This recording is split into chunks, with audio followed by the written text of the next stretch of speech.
Bonjour à tous. Le thème de la nation, son identité, sa souveraineté et aussi peut-être sa manière dont elle bouge, dont elle évolue dans l'histoire, s'est inscrit en filigrane dans tous les sujets de la campagne que nous connaissons, la campagne présidentielle. Mais au fait, qu'est-ce qu'une nation? C'est la question qu'on s'est posée sur Academ et qu'on veut traiter avec un certain nombre d'invités pour aller au fond de cette notion. Et aujourd'hui, pour en parler, on est avec le philosophe Julien Darmon. Bonjour. Bonjour. Sociologue des religions également. Donc, le mot nation s'est traduit, plutôt le mot de goy dans le texte biblique est traduit en général par nation. C'est un terme qui apparaît une première fois au moment de l'épisode de la tour de Babel, à l'issue duquel, on le sait, les nations ont été dispersées sur la surface de la terre. Et puis un peu plus loin dans le texte, Dieu promet à Abraham de faire de lui une grande nation, Goy Gadol.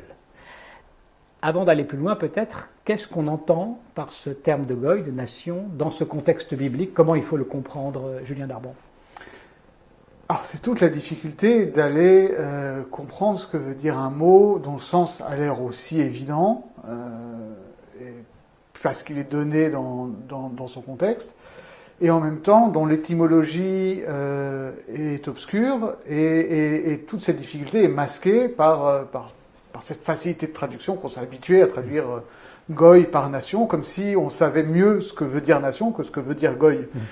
Alors qu'en réalité, cette idée de nation, elle a aussi une histoire et elle est loin d'être évidente. Et d'ailleurs, en hébreu, il n'y a pas un seul mot pour dire nation ou pour dire peuple. Il y a au moins 4 mots.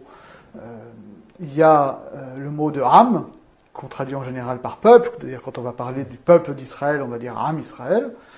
Et Am, c'est à la fois la racine Haïm, ce qui veut dire d'être ensemble, et d'après les historiens de la langue, ça renverrait aussi à une racine sémitique qui veut dire le père, donc c'est une généalogie paternelle. On a Ouma, comme en arabe d'ailleurs, qui veut dire la même chose, mais là en le référant à M, donc à la mère. Et on a le terme Léoum, qui veut dire une nation, et qui d'ailleurs, comme il est très rare en hébreu, a été recyclé dans l'hébreu moderne pour exprimer l'idée moderne de justement de la nation, du nationalisme, de tout ce qui relève du national. Voilà, la Banque Léoumi, c'est la banque nationale, Shirut Léoumi, c'est le service national. Et il y a ce mot de goy, dont on sait les usages qui ont pu en être faits dans le parler juif courant et dans la propagande antisémite, mais dont l'étymologie est très bizarre. Et alors certains le rapprochent du mot gvia, qui veut dire le corps. Et si on suit cette voie-là, c'est très intéressant parce que ça signifie que goy, nation, c'est avant tout un corps politique. C'est quelque chose qui se constitue. C'est pas quelque chose qui est donné. Contrairement à Am ou M qui insiste sur la généalogie, comme nation qui a la même racine que naissance, ça renvoie au lien du sang.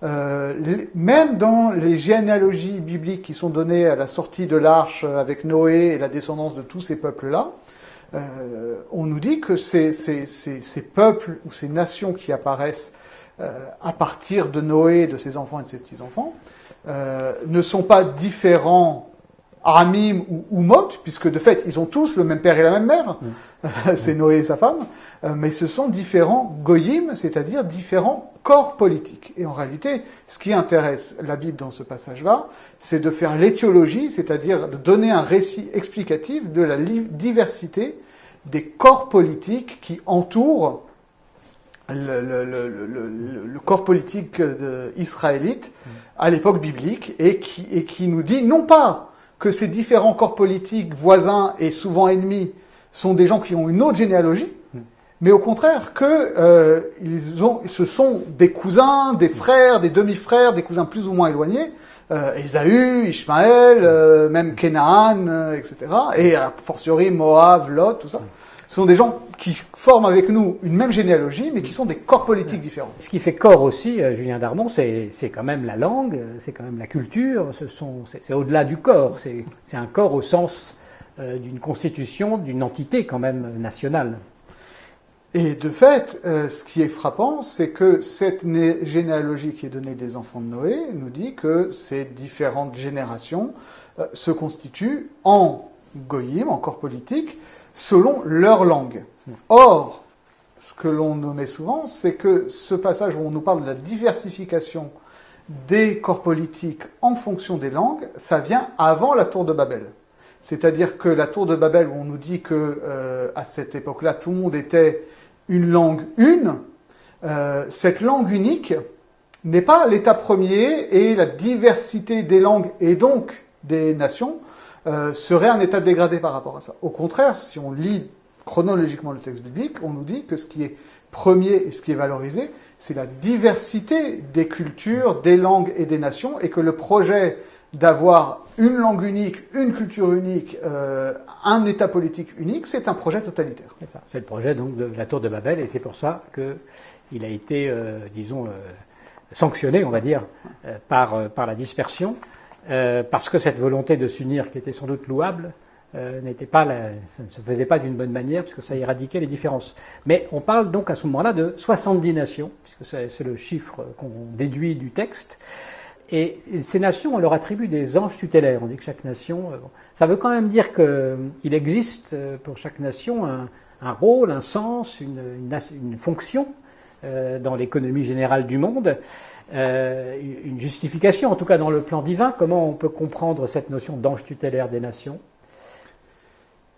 De fait, ce qui est souvent repris dans la tradition rabbinique, c'est de dire que la diversité des nations sur Terre est le reflet de la diversité qui règne dans le ciel.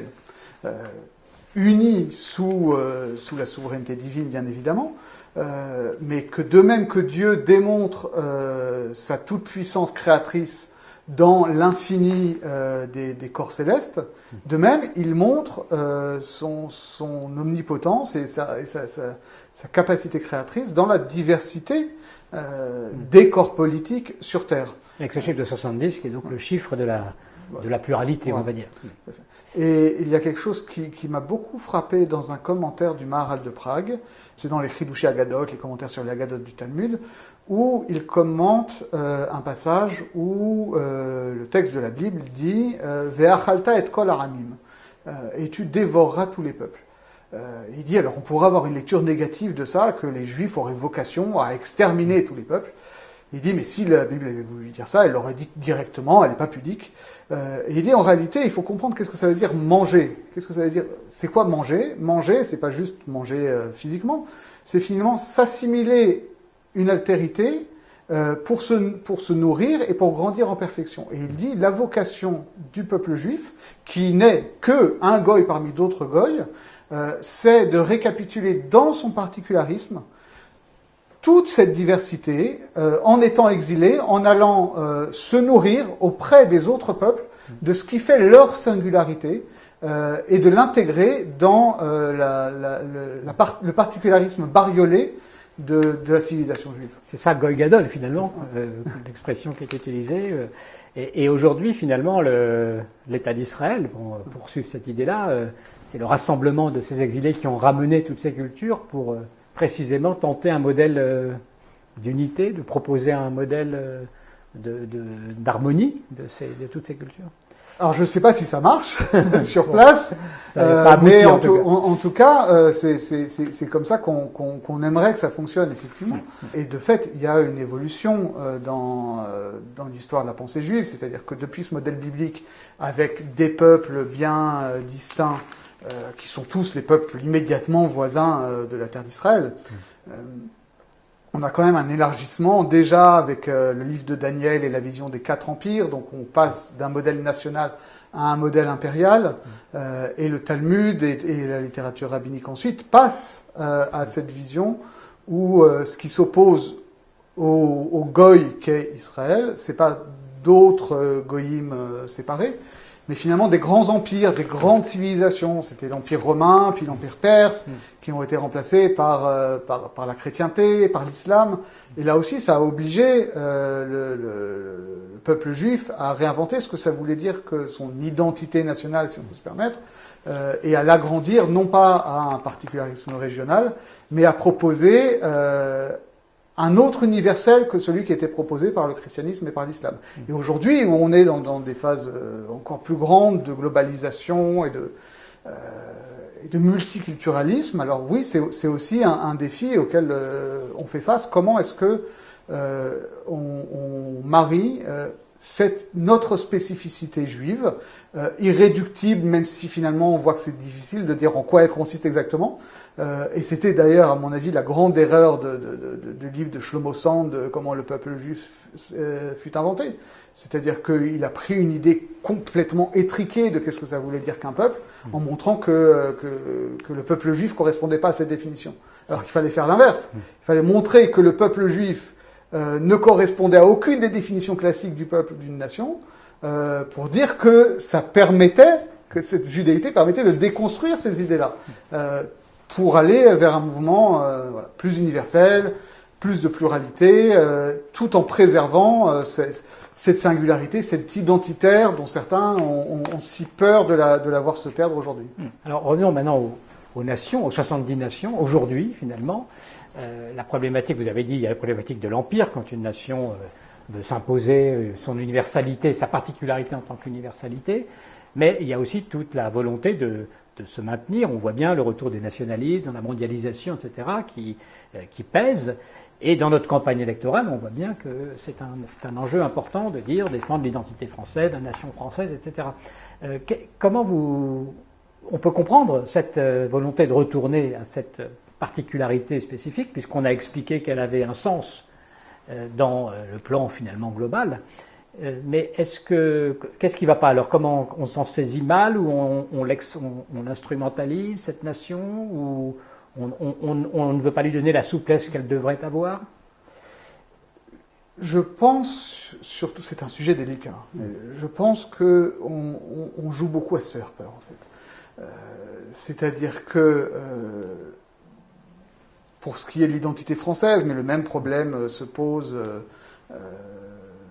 en Hongrie, aux États-Unis, en Israël aussi, dans beaucoup de pays.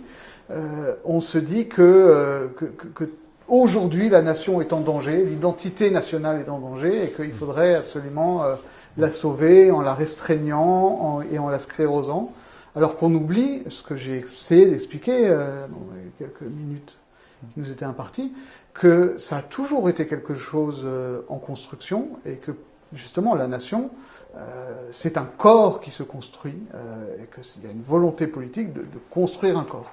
Et que ce corps, de fait, il ne s'est pas toujours construit positivement. Il y a eu aussi des moments, y compris dans l'histoire française, où la nation française s'est construite par l'exclusion.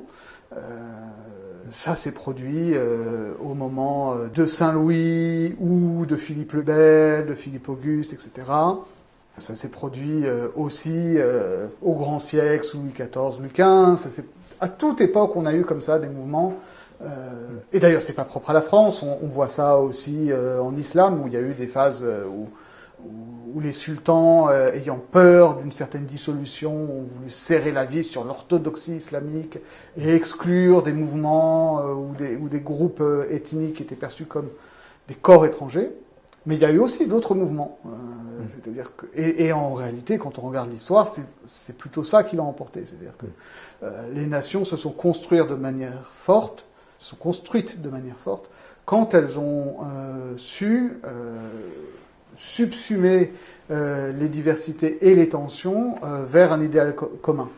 Et moi, c'est ce qui me chagrine beaucoup dans la campagne politique aujourd'hui.